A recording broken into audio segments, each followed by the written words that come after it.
जय गुरु जी संगत जी, शुक्राना गुरु जी संगत जी। जिस तरह से हमारे बॉडी को फूड की ज़रूरत होती है, खाने की ज़रूरत होती है, उसी तरीके से हमारी आत्मा को भी एक भोजन चाहिए होता है और वो है सिमरन का भोजन। वो है गुरु नाम का भोजन, है ना। जिस तरह से हम जितना हम सिमरन करते हैं ना, जितना हम सिमरन करते हैं, कहते हैं ना, एक बच्चे को जितना आप खिलाओगे उसकी ग्रोथ उतनी ही अच्छी होती है। सिमिलरली जितना हम सिमरन करते हैं, जितना हम अपने गुरु का नाम लेते हैं, हमारी आत्मा उतनी ही शुद्ध होती चली जाती है, प्योरीफाई होती चली जाती है। हमारे मन से जितनी भी नकारात्मकता होती है, नेगेटिविटी होती है, वो दूर हो जाती है और हमारे अंदर पॉजिटिविटी आना शुरू हो जाती है और हमारी आत्मा शुद्ध हो जाती है। तो सिमरन का हमारी लाइफ में, गुरु नाम का हमारी लाइफ में बहुत महत्व है। संगत जी, अगर हम शिव महापुराण पढ़ते होंगे तो हमें पता होगा कि जो श्री गुरु ब्रह्मा विष्णु महेश जी हैं, वो तीनों एक ही रूप हैं। उन तीनों में कोई भेद नहीं है, उन तीनों में कोई अंतर नहीं है। शिव महापुराण में शिव जी ने स्वयं बोला है कि तुम किसी एक को नाराज करके मुझे खुश नहीं कर सकते। कि अगर कोई विष्णु भक्त है तो वो शिव जी को, विष्णु जी के बारे में कुछ, जैसे कहते हैं ना, जब दक्ष जो थे, दक्ष प्रजापति, वो विष्णु भगवान के बहुत बड़े भक्त थे। और जब दक्ष प्रजापति ने अपने यज्ञ में अपनी बेटी पार्वती जी को, मतलब, और शिव जी को नहीं बुलाया था, तो जो शिव जी के गण थे, उन्होंने उनके पूरे यज्ञ को ध्वस्त कर दिया था, ख़त्म कर दिया था, खराब कर दिया था, तो नष्ट कर दिया था। तो उस वक़्त दक्ष प्रजापति जो है वो विष्णु भगवान की शरण में गए थे कि मेरे यज्ञ की आप रक्षा करिए, क्योंकि शिव जी के गण जो है वो मेरे यज्ञ को नष्ट करने के लिए आए हैं। तो मतलब वो बहुत लंबी कहानी है, बहुत खूबसूरत एक कथा है, एक अध्याय है उसमें।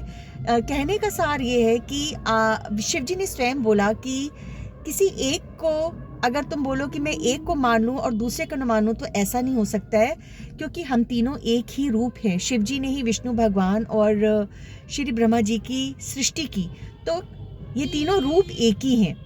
हम जब बोलते भी है ना, श्री गुरु ब्रह्मा विष्णु महेश जी की जय, हम यही बोलते हैं ना, तो इनमें कोई भेद नहीं है, इनमें कोई अंतर नहीं है, ये एक ही रूप है। तो हमें इन तीनों की एक ही रूप में पूजा करनी चाहिए। एक सत्संग भी है इसी से रिगार्डिंग संगत जी। जब गुरुजी अपने बड़े मंदिर में बैठे हुए थे, तो उस वक़्त 3 बहुत ऊंचे लंबे लोग आए और उन्होंने कहा कि हमें अंदर जाना है। और उस वक़्त जाने का टाइम नहीं था, मतलब संगत उस वक़्त कोई नहीं थी, फिर भी शिवजी ने उनको, गुरुजी ने उनको आने की परमिशन दी कि आप उनको अंदर भेजो।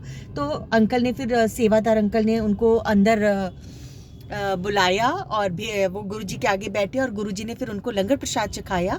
और वो लंगर प्रसाद चख के जो तीनों लोग थे वो चले गए। और तो अंकल, सेवादार अंकल सोचने लगे कि ये कौन 3 इतने खास थे गुरुजी के, जो गुरुजी ने उनको बुला के लंगर करवाया। और वो फटाफट उनको ना देखने के लिए बाहर की तरफ भागे। और जब वो बाहर गए तो मतलब जैसे वो बाहर गए, उनके पीछे पीछे गए, वो अंदर ध्यान हो गए, वो दिखे ही नहीं। तो फिर जब वो वापस गुरुजी के पास आए, गुरुजी हमारे जानी जान, सब जानते, तो अंकल के मन में एक प्रश्न था कि वो 3 लोग कौन थे। तो गुरुजी ने कहा कि क्या सोच रहे हो आप, यही अंकल, कि ये कौन थे? ये साक्षात गुरु ब्रह्मा विष्णु महेश मेरे पास आए थे, जो लंगर प्रसाद खा के गए हैं। ये एक सत्संग है जो मैंने भी सुना है, बहुत बहुत संगत से सुना है ये सत्संग। तो गुरुजी हमारे महाशिव, शिव जी का रूप है। अगर हम उनसे जुड़ते हैं, हम अपना कनेक्शन उनसे बिठाते हैं, तो हम साक्षात शिव जी के साथ जुड़ जाते हैं ना संगत जी। तो अपने आप को हमें धन्य मानना चाहिए और जितना हो सके सिमरन, सत्संग, सेवा, ये भाव मन में रखना चाहिए, मंत्र जाप करना चाहिए और गुरु जी के साथ अपना 1-to-1 कनेक्शन बनाना चाहिए। जय गुरु जी, शुक्राना गुरु जी।